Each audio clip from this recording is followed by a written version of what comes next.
आज की इस वीडियो में हम जानेंगे कि आखिर क्यों हमें रात के वक्त पेड़ों के नीचे नहीं सोना चाहिए। तो सही जानकारी के लिए वीडियो को एंड तक ज़रूर देखें। जैसा कि हम सब जानते हैं, पेड़ों के बिना इस धरती पर जीवन लगभग असंभव है। पेड़ हमारे जीवन का अहम हिस्सा है। जैसा कि हम सब जानते हैं कि हमारे पर्यावरण का संतुलन भी पेड़ों से ही होता है, लेकिन इस सब के अलावा भी हमें रात में पेड़ों के नीचे कतई नहीं सोना चाहिए। जैसा कि हम जानते हैं कि ह्यूमन बीइंग्स ही नहीं बल्कि अन्य ऑर्गेनिज्म भी रेस्पिरेशन करते हैं, क्योंकि इससे हमें ग्लूकोज और ऑक्सीजन मिलता है, जिससे हमारी बॉडी को एनर्जी मिलती है और हम अपने कामकाज को अच्छे से कर पाते हैं। या फिर हम कह सकते हैं कि इससे हमें कार्बन डाइऑक्साइड और वाटर पैदा होता है।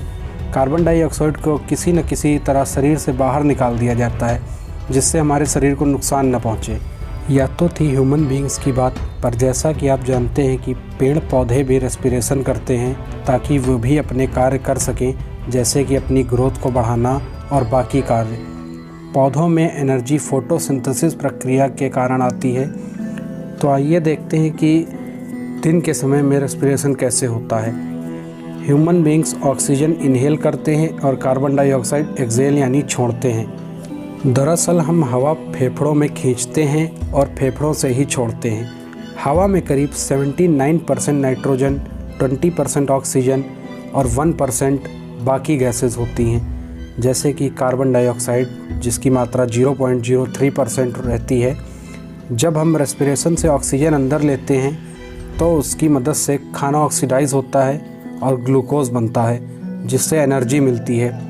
इसी तरह पेड़ों में रेस्पिरेशन के लिए कोई विशेष अंग नहीं होता है, बल्कि पेड़ों में रेस्पिरेशन पत्तियों में मौजूद पोर्स से होता है, जिसे स्टोमेटा कहा जाता है। इसके अलावा तने पर भी कुछ पोर्स रहते हैं और जड़ें भी अपनी सतह की मदद से रेस्पिरेशन करती हैं। पेड़ पौधे रेस्पिरेशन से ऑक्सीजन का प्रयोग करके CO2 बनाते हैं। अब समझिए कि रात में कैसे रेस्पिरेशन होता है और हमें उस समय पेड़ों के नीचे क्यों नहीं सोना चाहिए। फोटोसिंथेसिस की मदद से पौधे कार्बन डाइऑक्साइड और वाटर का निर्माण करते हैं, लेकिन यह प्रोसेस केवल उन हिस्सों में होता है जहां क्लोरोफिल प्रेजेंट होता है और रात में यह नहीं होता है।